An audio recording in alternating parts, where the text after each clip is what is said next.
you. Hello. How are you? Doing well. How about you? I'm doing well. Well, ladies and gentlemen, it is after 4 o'clock.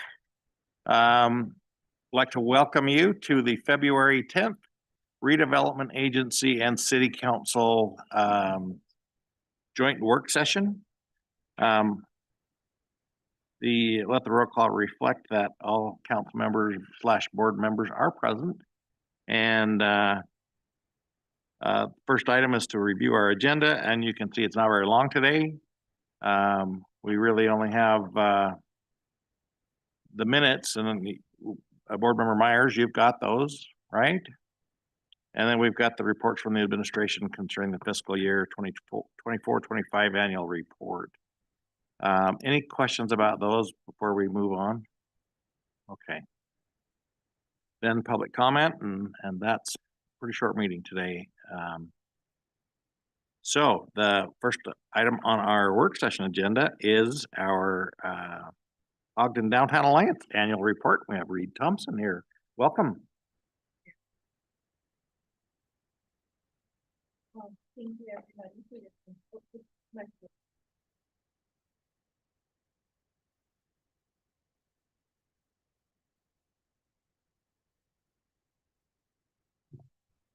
Okay, wonderful. Thank you.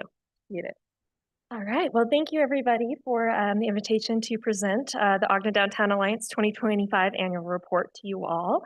I'd just like to welcome our new city council members as well. I'm very excited to get to know you and get to work alongside you as we all work together as a community to make Ogden stronger and lead forward for the next generations to come. So to get us started, way of introduction, my name is Reed Thompson. I'm the Executive Director of the Ogden Downtown Alliance. Joining us here today also is Mark Hillis. He is our incoming board chair. So thank you, Mark, for being here for support as we go over all of the accolades and accomplishments of our downtown area and talk about what's coming ahead for 2026. So, I'm pressing the right buttons here to advance. That's all right. There we go.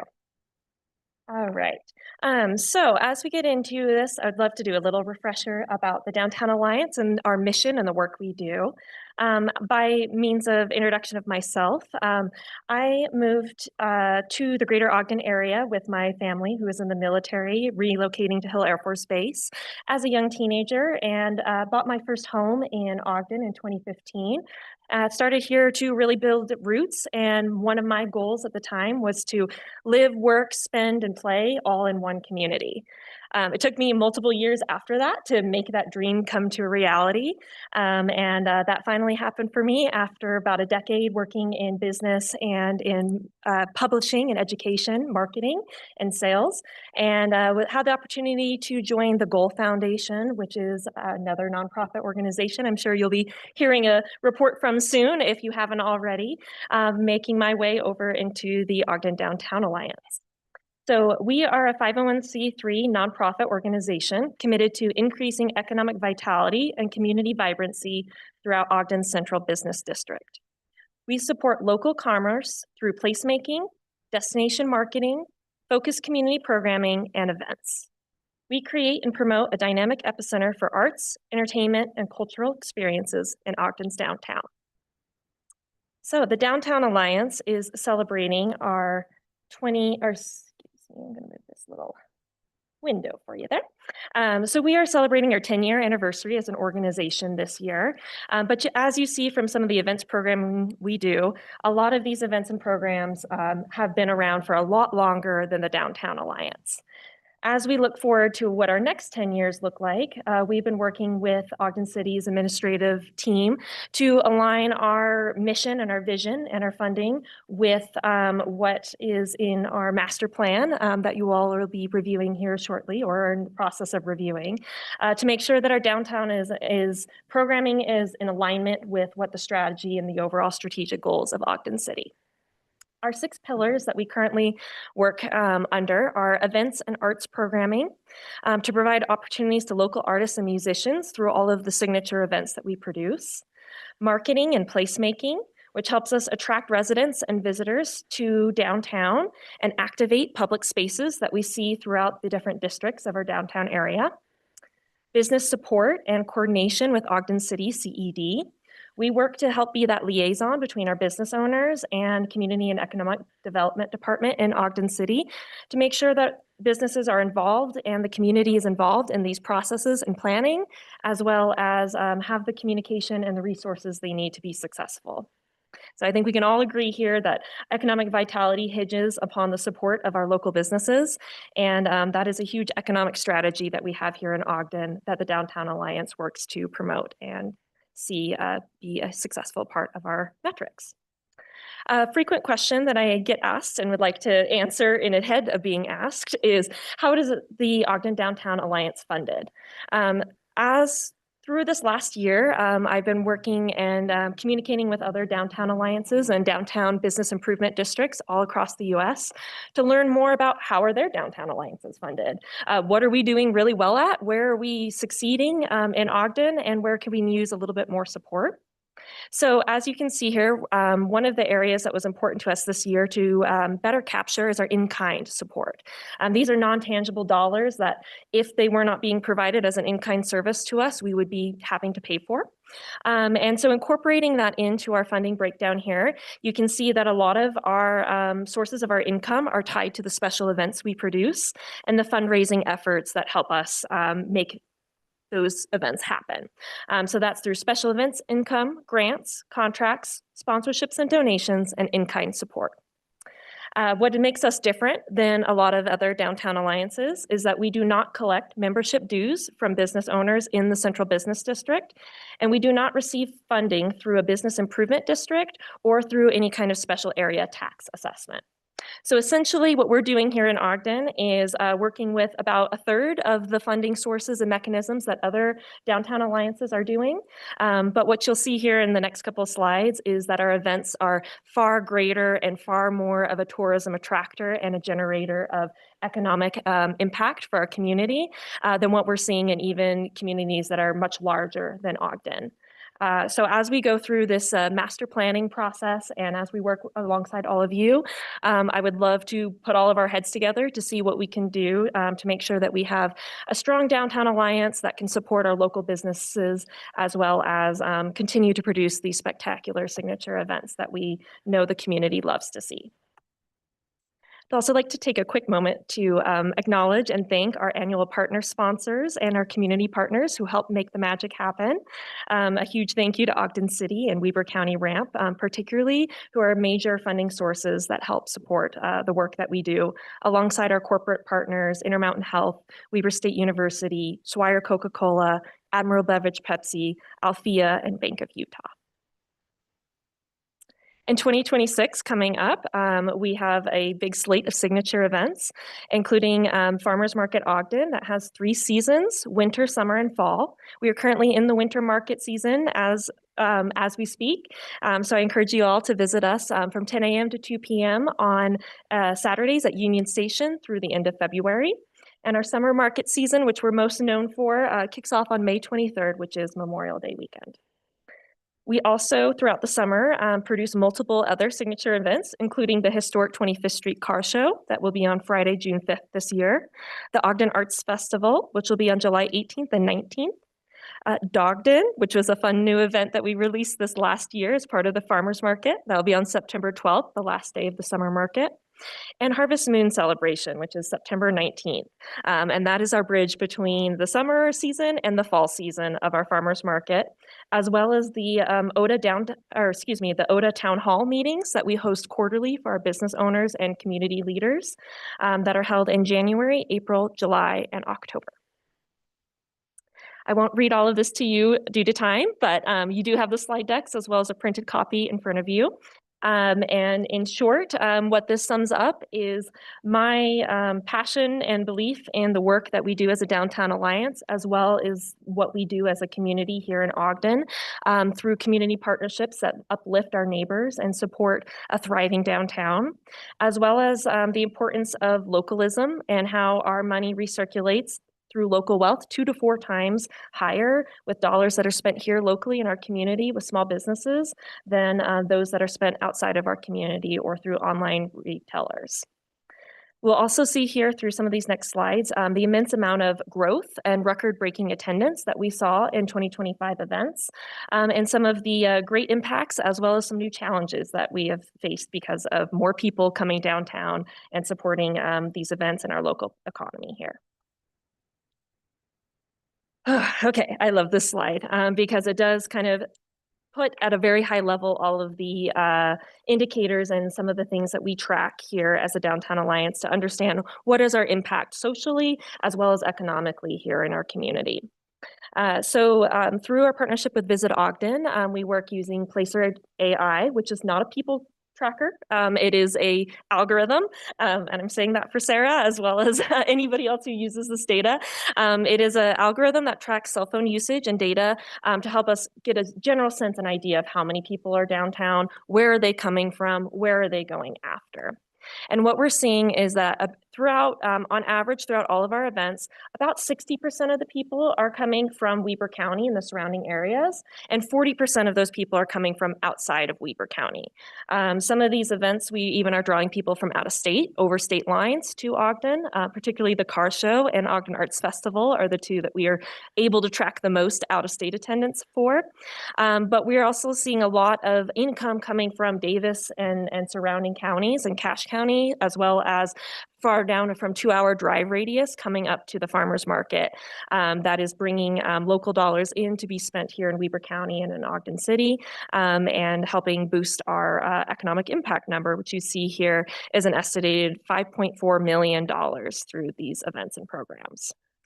As a comparison to 2024 and last year, this is about 50,000 more people than what we saw coming through these same metrics in 2024, and an additional over $4 million in economic impact in just 1 year of change.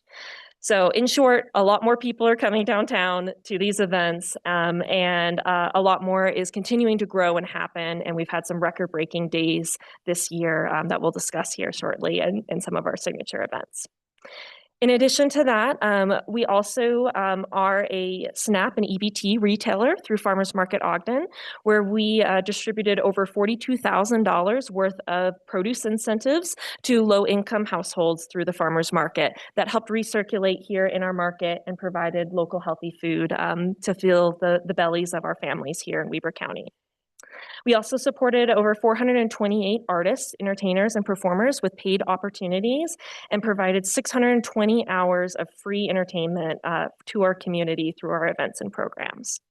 Of course, we couldn't do this without the help of our wonderful volunteers, who we tracked over 160 volunteers, donated over 2,400 hours of their time. And that's just what we were able to track. And we're continuing to improve our tracking metrics so that we can show the full picture of that as the Downtown Alliance grows and as the needs of our community grows, because volunteers certainly are the backbone of everything that we do.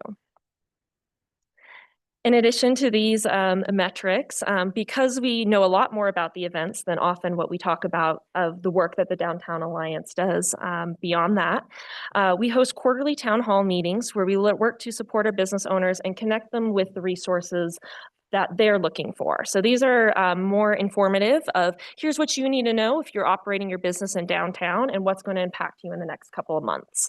That can be economic indicators that we're seeing and tracking through our partners, as well as responding to feedback that we're hearing about the downtown safety or the cleanliness of our environment. And what can we do to help connect our business owners to the questions that we're seeing that are bubbling to the top in our surveys and help provide educational resources. So these are held in person, but they are also streamed live through our Facebook channel, where we see additional views, not just from our business owners, but the community public at large that are tuning in to hear what we have to say about the state of our downtown area.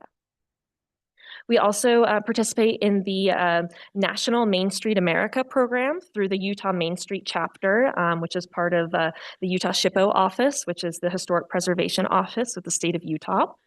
And this program helps provide us education and resources to help us connect with other downtown alliances and organizations, not just in the state of Utah, but nationally, and also helps provide some grant opportunities to our small businesses here in Ogden. So this year we were very fortunate to receive 2 of our businesses received a Revive and Reside grant through our efforts in this program, which provided $90,000 of grant funding to help restore 2 properties on historic 25th Street. So those awardees were the Pearl Billiard Hall and the Windsor Hotel that each received $45,000 in grant funding to help restore their businesses on 25th Street. So there's a lot more to this program, but in the interest of time, I will keep moving on here and be happy to answer any questions that come along. But we also received the 2025 Most Innovative Event Award for Harvest Moon Celebration. And next year, you'll hear me say that we received that same award again for Ogden in 2026. So we're very excited to be continuing to be at the top of the event programmers here as part of the Main Street program. This summary page here comes through the Main Street program. This is data that I work closely with Ogden City Community and Economic Development Department to track and how it relates to the Business Improvement District for both public and private investment coming into downtown Ogden, as well as new construction, rehabilitation projects, new businesses created, jobs, housing units, etc. This is an area that is, I think, tools that we can continue to lean more into to understand what is the overall health of our downtown and in the business district and the CBD that we operate within to understand how are we growing and are we growing in alignment with what the needs of our community are today.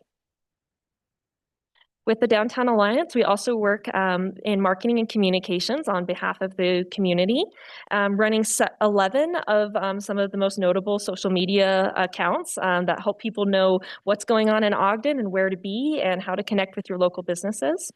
This year, we reached over 1.6 million people organically. That's with no paid advertising through social media.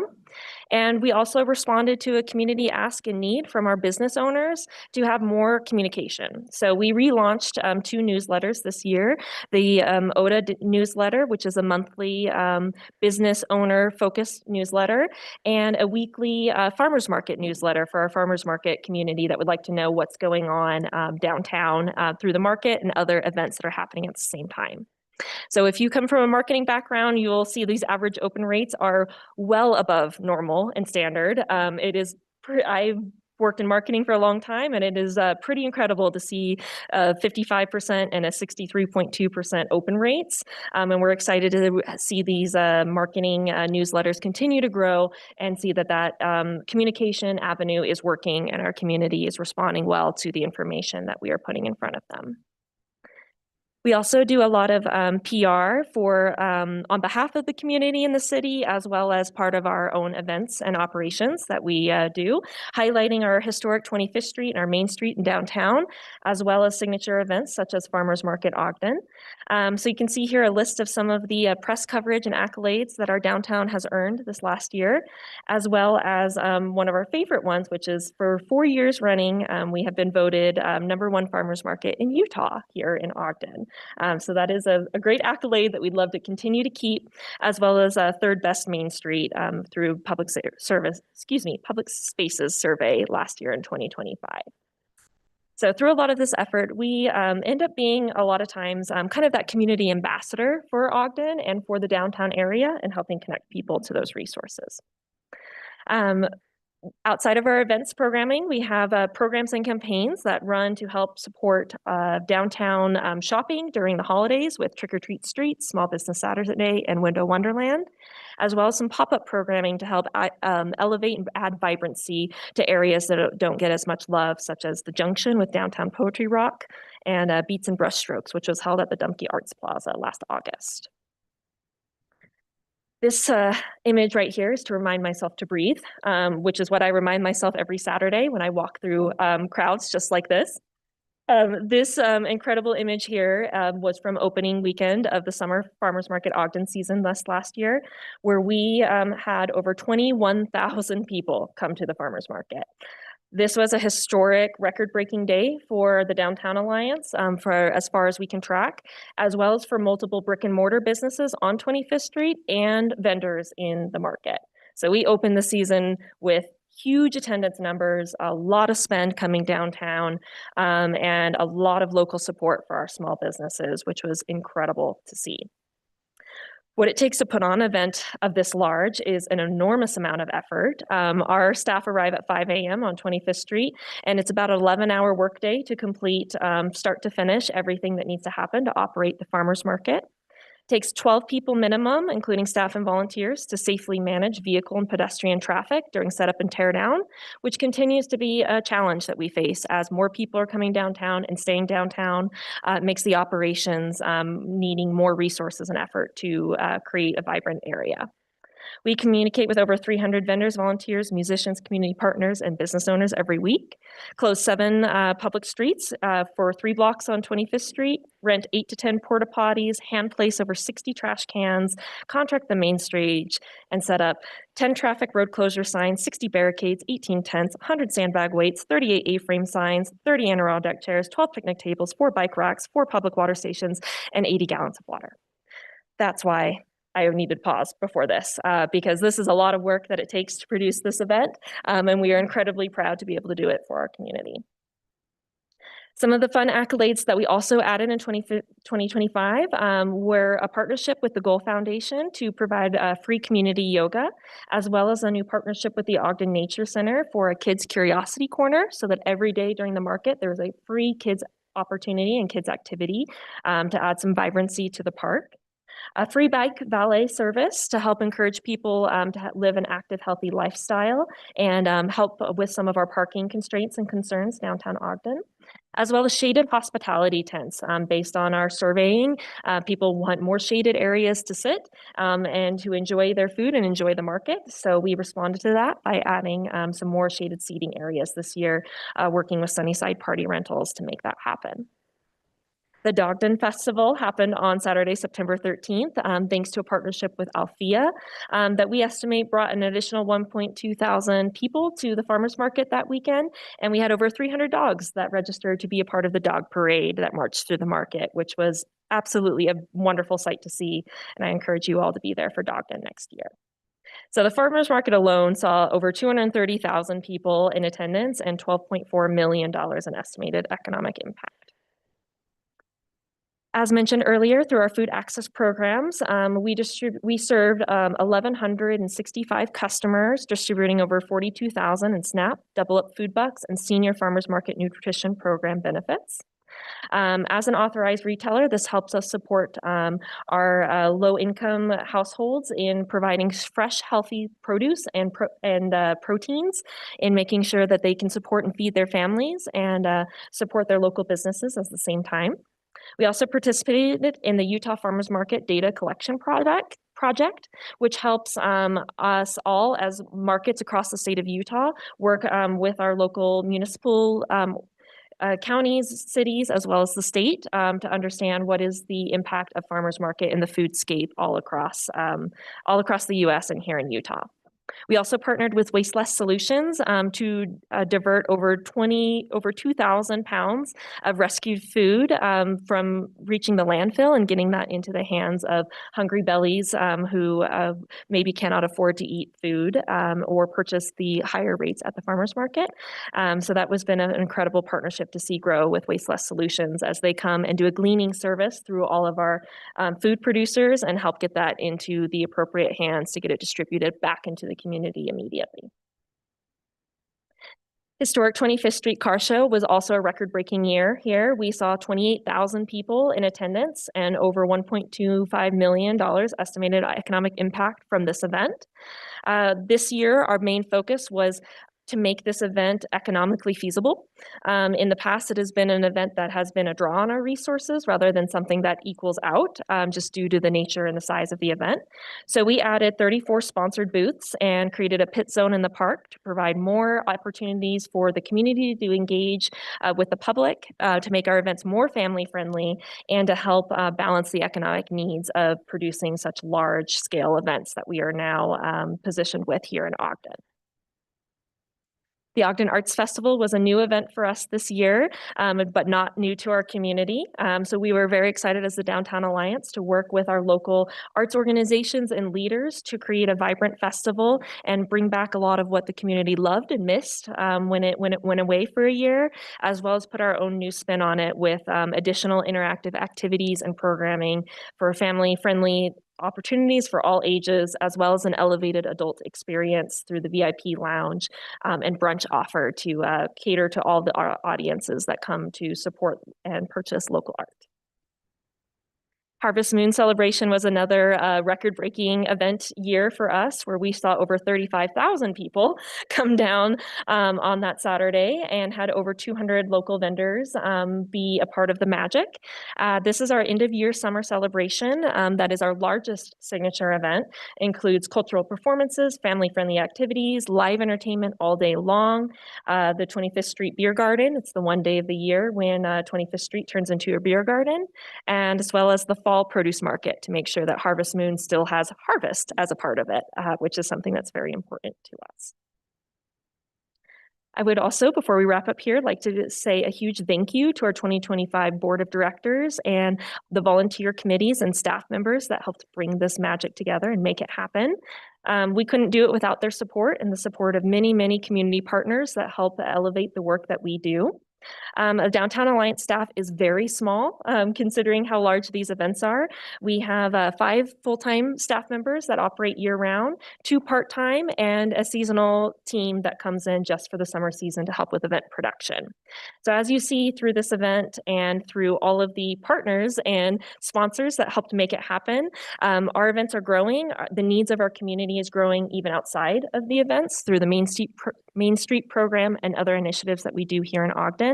And we need your support and help to help us find more funding mechanisms to help make sure that we can meet the needs of our small business owners and our downtown community, as well as expand with the growth that is coming here through new development projects such as the Wonder Block and Union Station neighborhood, as well as the capacity of our events as more people are coming downtown to spend their money here in Ogden, which we love to see. So a huge thank you to all of these wonderful organizations, partners, individuals who helped make it happen in 2025, and we are very excited for 2026. The last thing that I will not go over here, but is included in your slide deck, is our 2025 Downtown Community Survey that has feedback both from the general public as well as from our business owner community, where you can see some answers to what do they see value in our downtown area. So these questions are part of the Main Street program that we have adopted into our community impact surveys to better understand where do we need to invest in, where do we need to make recommendations for as we look at economic development as a whole and how that relates to our small business owners, and what does the general public want to see when they come to downtown Ogden? What experience do they want to have? So I encourage you to take a look at some of that survey information, and from there I will be happy to answer any questions that you have. So thank you all for your time today.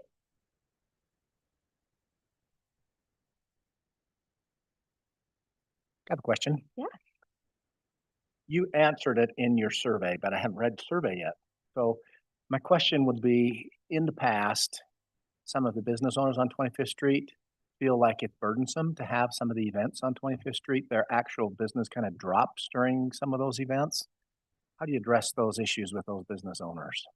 That's a great question. And I will say what's very interesting about that survey question is that we receive feedback all across the board. So this year we asked our business owners, do you prefer nighttime or daytime events, as well as are these events a positive or a negative?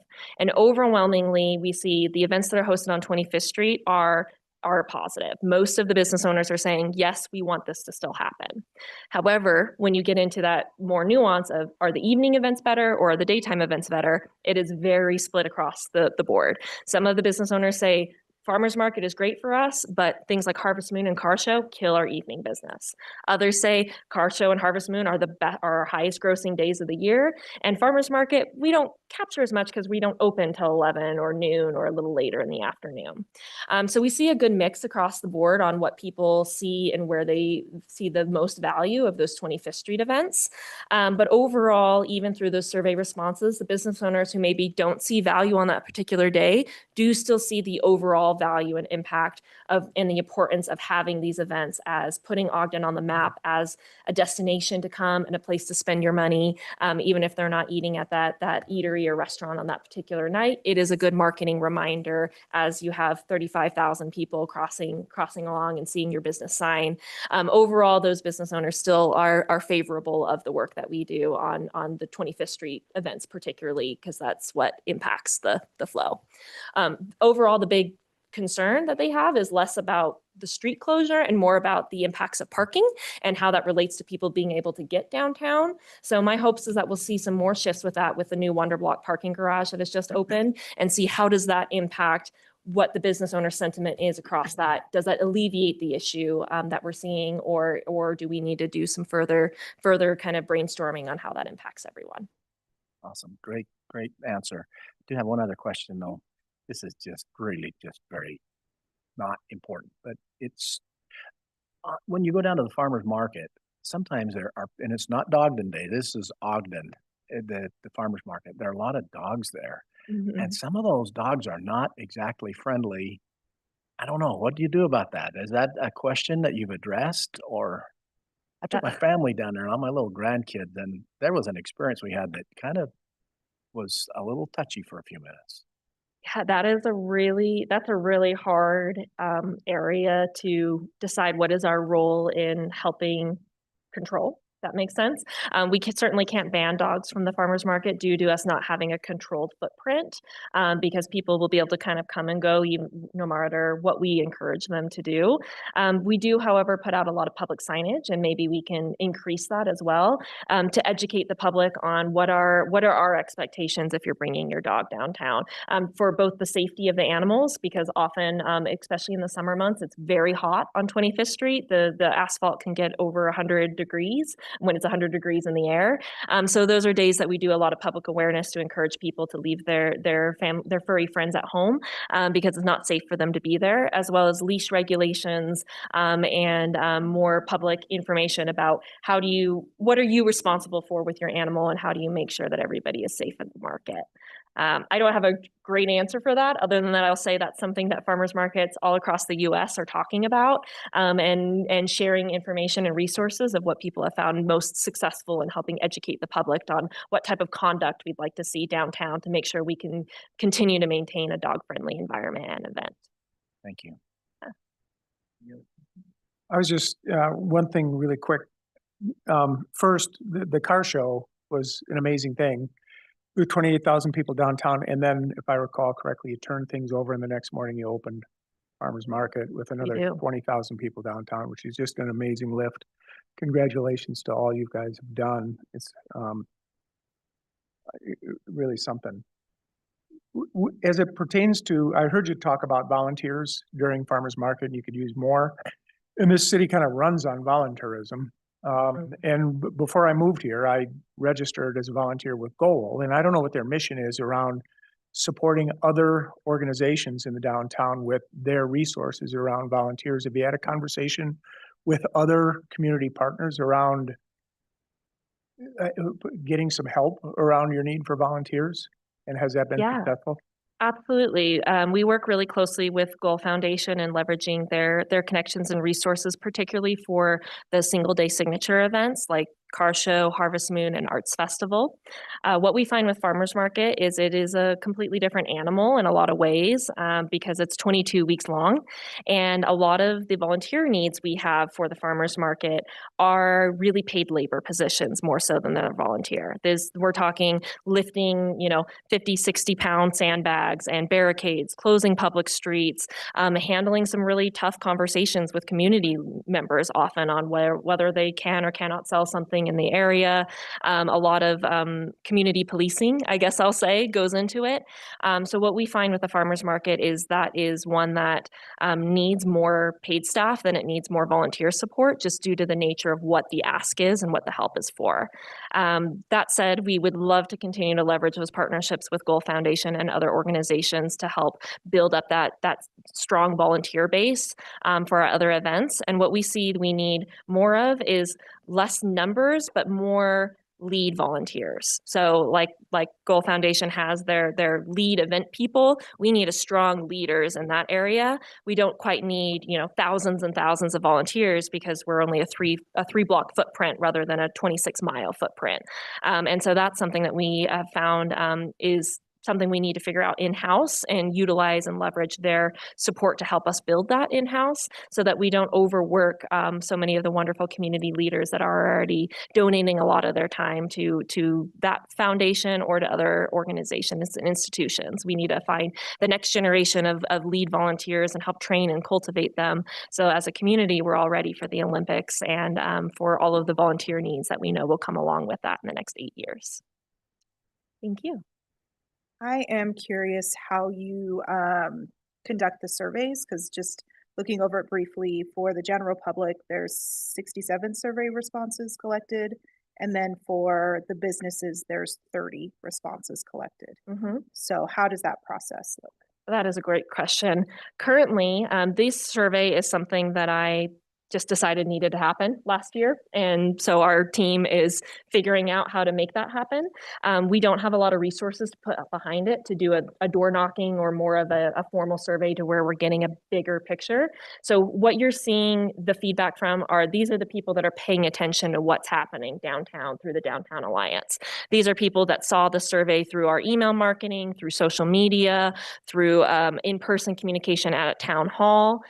Those are where you're seeing those survey responses come from, rather than really a full community survey that would need a budget behind it to help make it, execute it, which is something that we would love to produce in the future and have a much more robust picture of what our downtown looks like if we can find some funding mechanisms to help fund the Downtown Alliance component of what we do outside of the events, which is what most of our funding is tied to currently. Thank you. And thank you for that commitment to refining that feedback process. Absolutely. Because I think it speaks into what Councilmember Myers was asking, just the reflection of how business owners are responding to the influx of people coming into the farmers market over the summer in particular.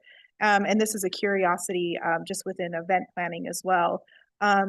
Is there a safety plan for these large scale events that seem to keep growing? And then is there like a critical mass where maybe the event needs to expand or move to some area of our city that can facilitate safely that many people? Great questions. And thank you for asking, because that is exactly the questions that we're asking right now as well. I can say in the last 3 weeks, I've had 4 meetings with public safety officers with Ogden City talking about these exact subjects of what is our plan if the worst were to happen, as well as what can we do to make sure that we are mitigating every known risk that we can. The world is changing. These events are getting a much larger. There's a lot more people coming downtown. And with that, there is some inherent risk that comes along with that. So we're working closely with Ogden City Police and Fire, as well as the Cultural Services Department to help facilitate putting together a plan as part of that. But what we're recognizing, because we're not a city entity, we are a separate 501c3 nonprofit. There are areas legally and legality wise that we are finding that the city can't support us in, and that we need to find that support outside of that. So that is a process that I'm working with our board of directors right now to find legal resources. And if any of you have recommendations for that, I certainly welcome them to make sure that we craft not just a safety plan to keep people publicly safe, but also a safety plan that helps safeguard the organization if there were to be a claim or litigation in the future. We want to make sure that we're being as smart as we can about all of those areas. And it is top of mind, it is in the works, but we still need support. So thank you for asking that question. It's very important. Yeah, I had a constituent reach out to me about signature gathering and things like that at the farmers market, and if that were allowed. I think they were told they couldn't, and they had some concerns about it being on public space and whether that was allowed or not allowed. What's the policy on that? Great question. That seems to change pretty frequently as well, what venue you're talking about and where we are at.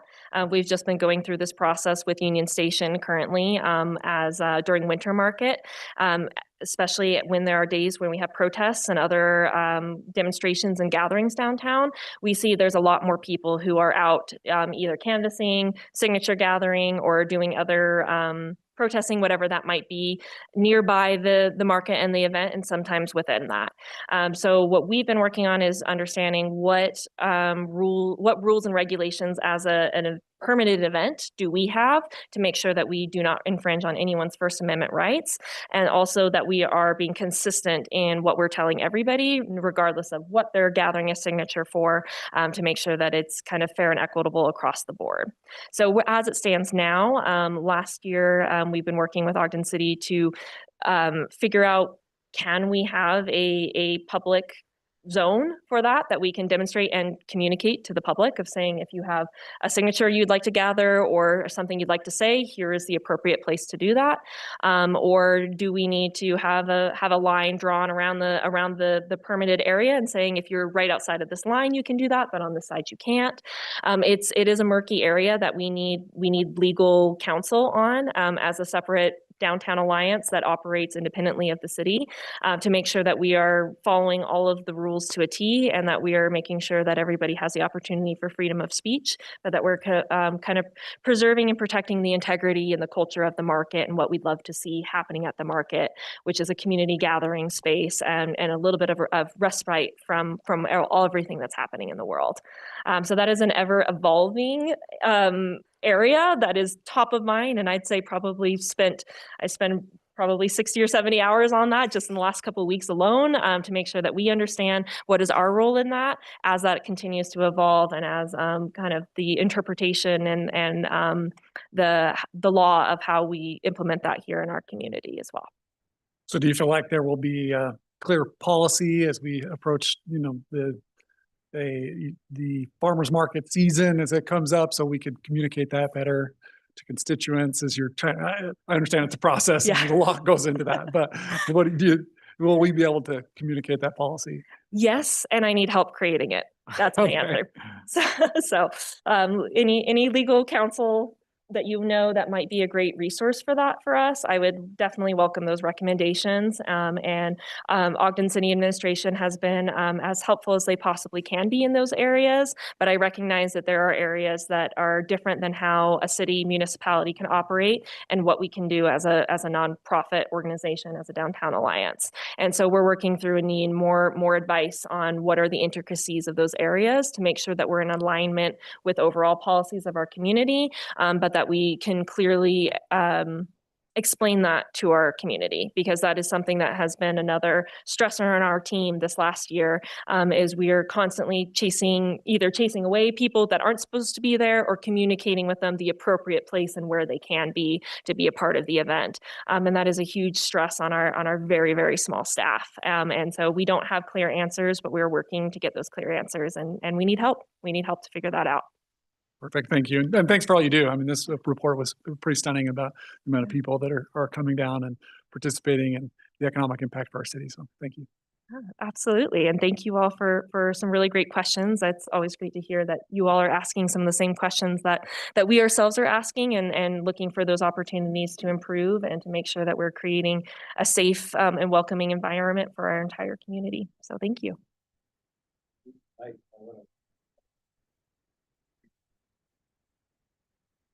My observation is you're very passionate, and so you're absolutely the right person for the position. And I also appreciate all the good work that you do, and how it ramps up Ogden, the things you do. One question I've got, and it isn't something you would do, I don't think, but I would like to get your input. Mm-hmm. There have been many that have asked me why we don't do something kind of like they do in Layton at the Kenley Amphitheater. They have that concert series that goes on. I think Ogden is a good space for that. You may agree or disagree. I don't know. Mm-hmm. But because it attracts a demographic that, Twilight doesn't, and some of the other things don't. I'd love your input on how that thing might be integrated into what we do downtown. Yeah, absolutely. I think there's always room for more cultural events happening in downtown. And that's something that we see through both our survey, but also just kind of anecdotally of what people share with us, that they want to see more. My answer to that of why does it not exist is funding and bandwidth. I think all of our cultural organizations in Ogden are maximizing every dollar they can to do the most that they can. And we certainly are fit into that mix as well of want to be able to rise to the occasion if there's new opportunities that come. But we have to have the staffing and the bandwidth to figure that out, to even secure additional financial resources to help make that happen as well. So there are some national funding sources that we could apply for grants for and tap into to help produce those type of things. Or a lot of work we do is partnering with other cultural organizations and arts organizations, if it's not in alignment with our mission, to help them elevate them or provide infrastructure that they might need for that event. But that is an area that just we don't have enough funding to do. Yeah, well, Yeah. that's kind of what I've been told too, and but there's a lot of folks that say, why am I driving clear to Layton when we've got this great amphitheater and all this, and I don't have the answer. That's why I bring it up. So Yeah, absolutely. And I think that's a good thing as we all work together to look at with our master plan and how arts and cultural organizations and programming in our downtown area fits into the economic picture. I think these are great questions that we can ask and see what do we want here? How do we make that happen? And how do we align the funding mechanisms to make sure that we can see that vibrancy? And it's not always more, sometimes it's better, but then other times it might be more, and finding the room for that, making sure that we can produce it in a sustainable way, I think is something really important that we see in our community as it continues to grow. That some of the systems that we've relied on, including volunteer support, including different infrastructure areas, they're starting to fail us now that we have a lot more people coming downtown. And so we need to shore up those areas to make sure that we can produce events safely and in the right way for all of our community. thank you so much. Yeah, thank you all. Anybody else? Yeah, just real quick, Reed, I just want to compliment you and thank you for your report. It's incredible, $15.4 million of economic impact in our community. And you know, the reach and the ability to bring people downtown is really phenomenal. And oftentimes competing those maybe conflicting interests or desires or trying to weigh that all out. And you've done a great job with that. And I love also your innovation and bringing new things to the area. It's not the same thing every year. It's not going to get stale because you're constantly trying to adapt. And can I say that the Ogden still untrained? Like what a great, I don't know whoever came with that. That's phenomenal. But anyway, just thank you again for your report. Thank you for all you do. Thank you for your passion. And Ogden's a great place largely because of what you're doing. So. Thank you all. And thank you, council members, for everything that you do for our community. It wouldn't run without you. And that's not taken lightly by myself or our team or community leaders. So thank you for all the time that you donate to be here and your passion and interest as well. It's a pleasure to work alongside you to build a stronger community and a stronger Ogden. So thank you. Thank you. All right. Yep. All right. We have council and board business next on our agenda. Anybody want to bring anything up? I had just one thing, and I wanted to thank the administration and for the quick response we got from the transparency portal that came up around the flock data. There is one data field missing in that that some have and some don't. But I think it's one that our community is interested in, and that data field is the data field that shows which agencies Ogden shares its information from, or its information to. And so I was wondering if we could get if that data field could become available for us. And then the second thought, that I know it's been asked and answered, that our national lookup is not on. That being said, we get news articles that come out. One just this week that was about a Northern California city that had Mountain View Police Department that had all these same agreements and assurances, and then they found out that their national lookup was on. And so I don't know how to provide assurances to the public that ours is not. I don't know what we can do there, but just kind of bringing that up, that there's still, when we see these things with the same company we're working with, there's definitely some concerns in the community that I've seen. Yeah, and I agree. I got the same constituent email, and I think maybe many of us did. And I read the CBS News report that came up on Mountain View with regard to that. And it seemed like the community of Mountain View was caught off guard. They had no idea that Flock had opened that gate to other organizations to look at their data. So I think we just need to be sure that those switches are closed. I just wanted to update you all. Many of you know I serve on a committee at the Wasatch Front Regional Council around active transportation. It was just a really cool meeting this morning. This is in a conglomeration of organizations and representation from cities that span from state government to the Utah Transportation Authority to UDOT to city organizations, all led by WFRC. And it was really pretty amazing. The Utah Trails Network is going to spend $45 million that was allotted one time by the state last year, along with another $45 million that will be made available every year going forward. So 90 million bucks to create a master plan to tie a spine of trail that runs the front of the Wasatch to each community along the way. And the master plan is at the doorstep of delivery. So it was really exciting to get some insight into that. And if you're curious about what it looks like and what's going on, the Utah Trails Network does have a very robust website to explore more. And then thanks too for your support around bringing part of that here in the form of the lane shift workshop that will take place on the 4th of March. Just to provide a little clarity around all that. This is, and I talked to WFRC's group about a little bit today too. This isn't drawing lines on maps where we'd like to see active transportation implemented. This is, we know where we'd like to have it implemented. Now, what are the tools that we can use to actually build safe, connected, active transportation corridors and features throughout our community for both bicyclists and I'm going to say, instead of cyclists, I'm going to say people who ride bikes for transportation and people who use their legs for transportation. So this is both pedestrian traffic and those that would like to get around town on bicycles.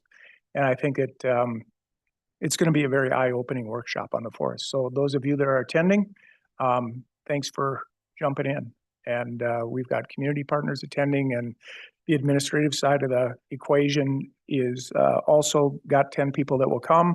And I also want to compliment the administration. I haven't been able to track down the person that knows for sure, but there was a price tag that came with this workshop. And my initial thought was that administration and council would share that cost, and administration stepped up and just paid for it all. So thanks to the administration. I think that was Taylor, and if I'm getting closer to understanding who it was that pulled the trigger on that, but it's not gone unnoticed and it's very much appreciated. So thanks a lot for that. I do think it's probably important to mention at this point that there are 3 council members that have already signed up to participate, and that's the maximum we can have without having busting the Meetings Act thing. So I actually had signed up, but backed away so we could get under that 4 thing. So anyway, we're going to have to get the information from those who attend after. I think it's you and Flor and Alicia. Okay, good. So take good notes because we're going to have to get our information from y'all. Okay, any other council business? I just want to include that I've received emails from constituents regarding concerns with Flock. And so if there's an opportunity for us to have Chief Subi come back, work with administration, there just seems to be more questions coming up. So I've been seeing council members respond to constituents and having conversations about it. And it seems like there's more questions to be addressed. Okay. Just a real quick update on the legislative process and what's going on. What are we halfway through the session, but yet the work isn't anywhere near halfway over. I think that was stated on Monday that a lot of the work that we may be called on in terms of supporting or opposing bills, that the league is very well tuned into everything that's going on, and we've been trying to stay up to date on all that. So I don't know if Mara, we were there, if there's anything specific at this point that we're looking at, but I think it's coming, like just be ready. There's oftentimes there are alerts that will come through your email that'll just, talk about if you have a relationship with the legislator to reach out and maybe share kind of what the positions are there. I know there's I think it's House Bill 501 is one that's coming up that's got some concerns with the water and potentially adding additional taxes to water and sewer bills that we've got some concerns on, and making sure that, as a city, we've been trying to do what we can to keep up with infrastructure and maybe view this as this is maybe not the best way to add additional taxes and affecting the affordability of living in Ogden and really anywhere in the state. So anyway, there are issues that we face, and we just, work through all of them. So anyway. I would add to that it would behoove each of us to get our speed dial list all warmed up and ready to go, so that because when those things happen, they happen fast. When a vote's getting ready to be taken, you need to be ready to let your legislator know your views on those things. And so it's been really nice in the past, and I assume that our participating council members that are on the LPC and attending those meetings in person keep us up on that on those things. So when those things do become urgent, we're all ready to get your report and to reply, because it does happen pretty fast. So anyway, anything else for board business? We only got about 3 minutes before our 5 o'clock, what are we calling it? Meet your experiment. council member open house. So yeah, this is just kind of an effort, Alicia, not to let an hour lay idle that normally is engaged in council business, to rather than start this we didn't get a chance to connect last week around this concept. So rather than start at 5, be done at 6 and go in there, it was let's start at 4, invite people to come in and meet us casually. So it'll be interesting to see. I texted 60 people in my district after I pushed things out on social media. Hopefully you all made some contact with your communities as well. And it'd be interesting to see what we get tonight. I'm hopeful, but also very sober around how difficult it is to engage a busy public. So we'll see what comes up. yeah, the criticism for regular public input in a meeting is it's 3 minutes, it's one-way dialogue, it's frustrating. And so we thought, hey, this is a better way we got an hour now, and we've got dialogue, we got back and forth. And we thought that was a pretty good way to approach a hour that we could otherwise do nothing with. So. And I just want to say thank you to both chair and vice chair for taking the opportunity to meet with our constituents during this open hour, we'll say. I know when Councilmember Graff and I met over coffee, this was a reflection that a constituent shared with me of, I would just love an opportunity to meet with council. And so threading this together is appreciated. I appreciate it. And we'll see how it goes, but it sounds like we have people arriving. I'm hearing voices coming up the stairs, so. Mr. Chair, I have one other just comment. After hearing Councilman Ritchie's comments about the legislative process, I would be very interested to know from the administration's perspective how we're doing at the legislature, because I know you spent a lot of time down there this season, and there's not a lot of time left in that legislative period. So those are questions that I receive, not many, but a few. Just where's the city at with what's taking place in the legislature? So an update on that, even deeper, would be deeply appreciated by myself. Okay, well, it's 5 o'clock. Let's adjourn our work session, and Motion to adjourn. no motion necessary. Oh, we just go? Yep, All right. let's Let's go. go ahead and meet the people. Thanks, everybody.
Hello.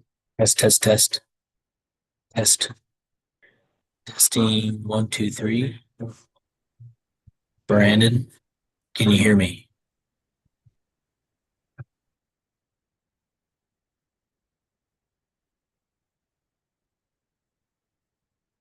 Had to unmute myself. I can hear you.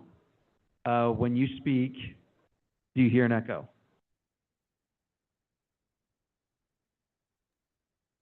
What? No, I didn't hear an echo. Is that what you're? Oh, I can hear myself talking now though.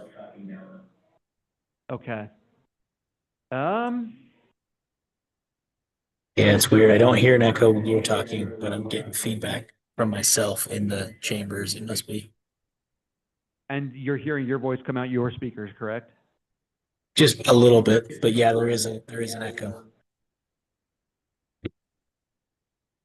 Okay. Let me look at something.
Okay, try it again.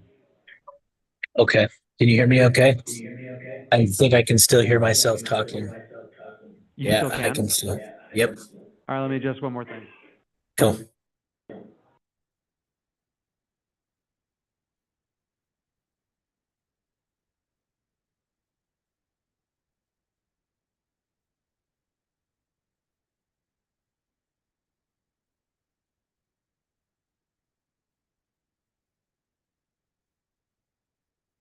Okay, how about now?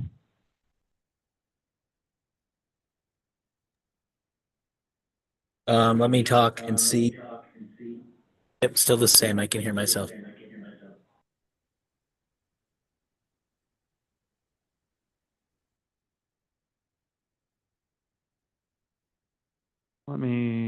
Let's see. Can you keep talking so I can get a level on you? Testing 1, 2, 3. I can still hear the echo come back. Even now? But I just even now, let me think. Oh, yep, I still hear it. It's Is it still less, the but I same as still hear it. before? No, it's less. It is less. Okay, so that tells me that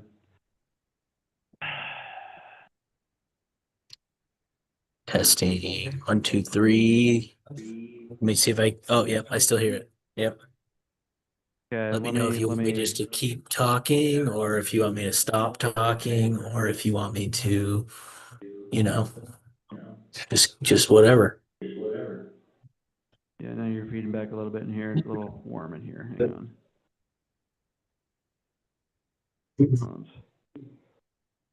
Because what I could do,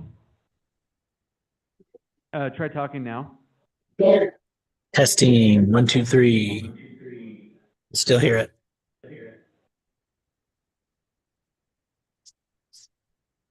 Yep, I think I still hear it. Okay, that doesn't make any sense. I mean, okay, try it now. Okay, let me talk for a minute and see if I hear it come back to me. I haven't heard it yet. No, I don't think I can hear it now. I think it must be good now. Okay. Oh, hang on. Maybe it took a minute. I heard it a little bit at the end there. Yeah, I can still hear it. Dang it. It's because I muted the microphones in here while you were speaking, so Uh-huh. there's obviously some feedback going on, and for whatever reason, Zoom isn't picking it up to filter it out. I have echo cancellation on high. So I don't know what else I can do on my end other than mute the microphones while public comment is happening. Right. I don't know. I'll talk with Glenn and Rich, see what they want to do. Cool. I mean, it's really not that bad. Do Yeah? you? Yeah, I don't know. It's just, it would be annoying if I were doing public comment and could hear myself for sure. Yeah. Okay. All right. Okay. Thanks for your help, man. Appreciate it. Yeah, you bet.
All right.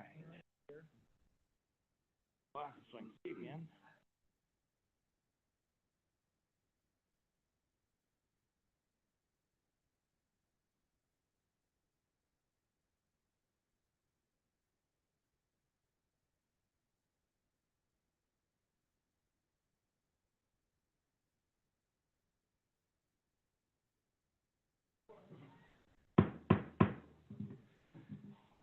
Welcome, everyone, to our February 10th, 2026 Redevelopment Agency and City Council meeting.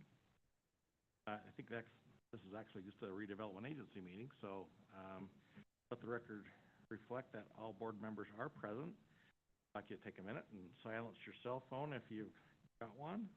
And we're going to have our Pledge of Allegiance. Vice Chair Graff will lead us in that. Please rise and join me if you're able.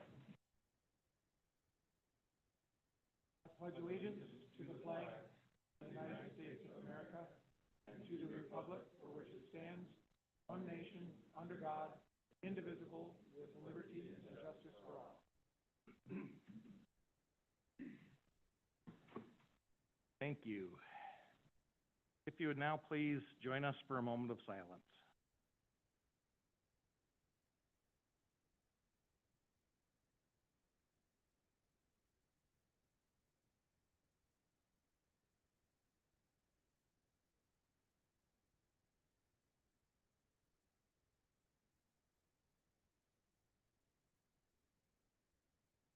Thank you. Next item is acknowledgements. Are there any acknowledgements that anyone would like to give today? Right. The next item is minutes for approval. Special meeting of November 18th, 2025. Board Member Myers. Chair, I have read the minutes of November 18th, 2025, the RDA meeting, and found them to be accurate, and I will make a motion to approve the minutes. Do we have a second? Second. We have a motion by Board Member Myers, followed by Vice Chair Graff. This is a voice vote. All in favor? Aye. Are there any opposed? Okay, they will stand approved. We have the reports from administration, and we have David here to just started. So welcome. This is about the fiscal year 2024-2025 annual report. Thank you very much. Good evening, everyone. Good to be with you again this evening. I just wanted to stand for a few moments and kind of kick this off. As I mentioned last week, the Ogden Redevelopment Authority has been around since 1969. And over the decades, we've been able to accomplish some really awesome activities. I think it was originally set up to, I've been reading a little bit about it, but it was originally set up to address deteriorating conditions at that time in Ogden City, particularly in the downtown area and the inner city neighborhoods. And so as we focused on redevelopment, economic development, and housing development, we've accomplished some awesome things over the years. And so tonight we're just going to talk about what's been going on over the last year and a little bit about what's ahead. And we've asked our new Economic Development Director, Eric Gibson, to walk us through the presentation tonight. I just want to brag a little bit about Eric, okay? And I knew he wouldn't say these things, so that's why I asked to speak a little bit. But Eric just joined us in December, already having a huge impact on our organization.